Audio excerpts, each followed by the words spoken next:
미래를 보고 리드하고 배우고 하나님께 주님의 본보기로 살아가자는 그 말씀을 성경 낭독하겠습니다. 베드로가 다시 예수께 말하였다. 아닙니다. 내 말을 절대 시키지 못하십니다. 예수께서 그에게 말씀하셨다. 내가 너를 시키지 아니하면 너는 나와 상관이 없다. 요한복음 13장 8절의 말씀입니다.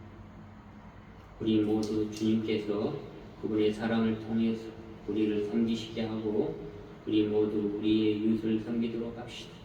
우리가 이러한 미래를 바꾸기 위해서는 써가는 것을 배우고 익혀나가는 것입니다. 예수님을 본보기로 우리는 세족식을 통해서 하나님의 본보기 안에서 어떤 압력이 생기더라도 회개하며 사람됨을 보라라는 말씀을 통해서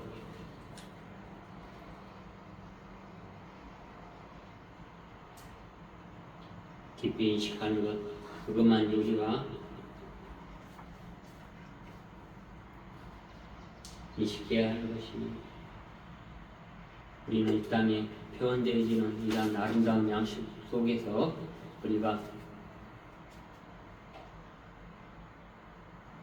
뭔가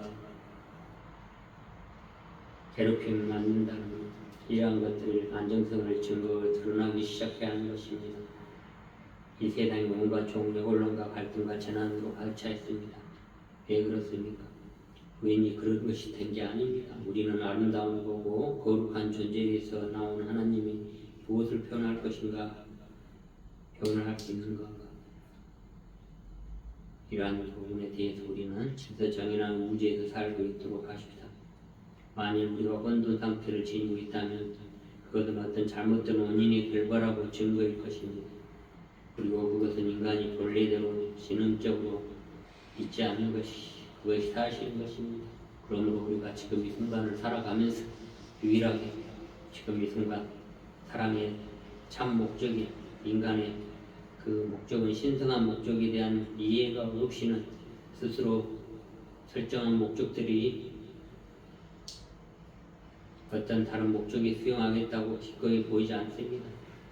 만일 신성한 목적이 있고 인간의 의식의 능력의 목적에 지능적인 사고, 신성한 사고를 하도록 창조되었다면 분명히 인간은 그 능력을 어떻게 올바르게 사용할 수 있는지 알 필요가 있습니다. 우리는 이 세상에서 엄청난 교육 제도를 가지고 있습니다. 만일 참 목적을 고려하지 않는다면 분별 있는 교육의 바탕이 없습니다.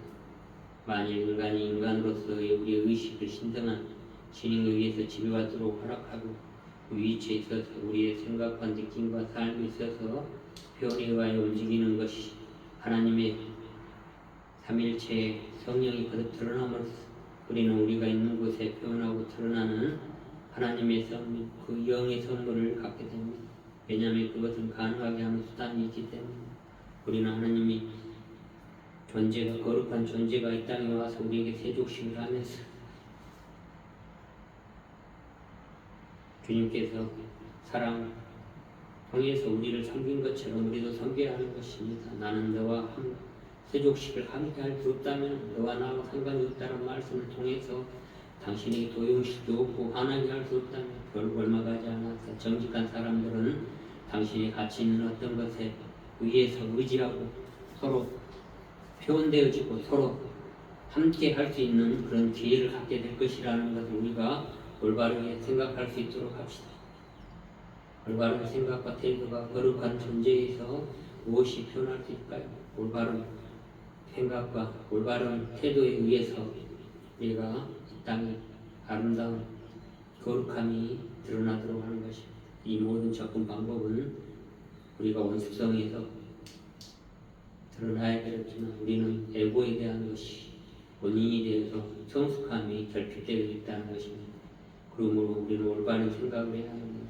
이 세상의 모든 사람은 제각기 어떤 면에서는 진실성을 가지고 있기 때문에 어떤 사람이나 원숙성을 경험한다는 것은 가능합니다. 진실성을 전혀 가지고 있지 않다면 그 사람은 살아있지만 생명이 없습니다. 우리가 살아있다는 사실은 우리 속에 무엇인가 참되고 진실한 진리, 그것에 우전되어 있습니다. 우리가 원숙하게 살아갈 필요성을 받아들일 때 그 사람은 삼각형의 상징이 하나님의 위에 삼위적인 공식점에 사랑과 지위와 생명이라는 것이 우리가 계속 창조적으로 설명해오고 상징적으로 사용해왔습니다. 다른 말로는 진실이 실체의 영적 성숙의 제일 가치를 삼지 않고서는 삼일체 하나님의 사랑과 진리와 생명을 우선하지 않고서는 원숙하게 행동하고 그렇습니다. 우리는 많은 곳에서 여러 가지들을 이야기합니다. 천국의 문을 들어가지 못할 것입니다. 원숙하지 못할 때 하늘의 문을 열지 못합니다. 예수님의 종화의 과정에 거친 후에 회개하라 천국이 가까웠다라는 마태복음 14장 17절의 말씀처럼 회개하라 천국이 가까이 왔다. 천국이 가까이 왔느니라는 말은 이 진리의 진실, 실체 영적으로 가치가 얼마나 많은가 그러한 말씀을 통해서 우리가 새롭게 인식하고서 또한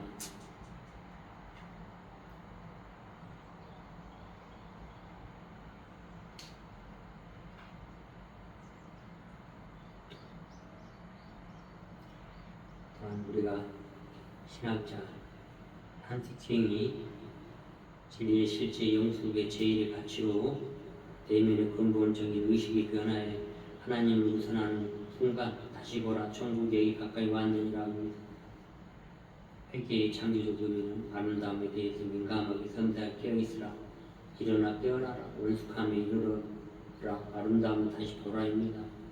그러므로 성숙함에 깨어나며 아름다움을 보라입니다. 우리는 회개를 타고 가라 돌아오 히브리어로는 돌아오다라는 뜻으로 발견하고 있습니다.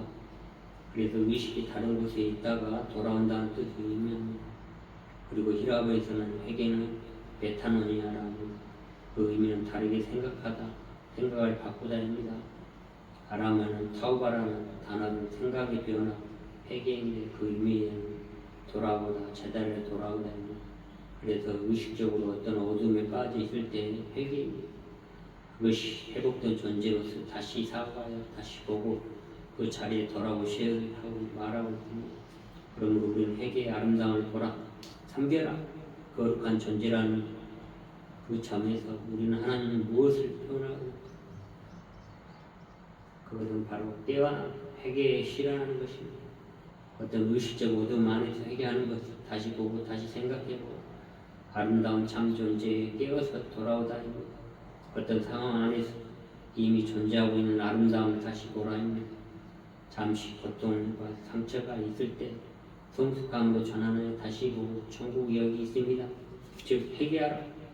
하지만 우리가 상황을 재창조하지 않고는 어떤 상황에서도 그 아름다움을 받아들이는 것이 불가능합니다.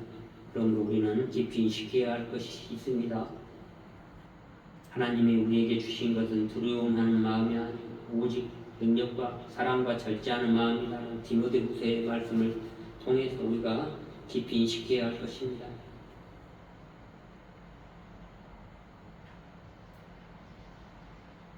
사랑에 절제하는 마음,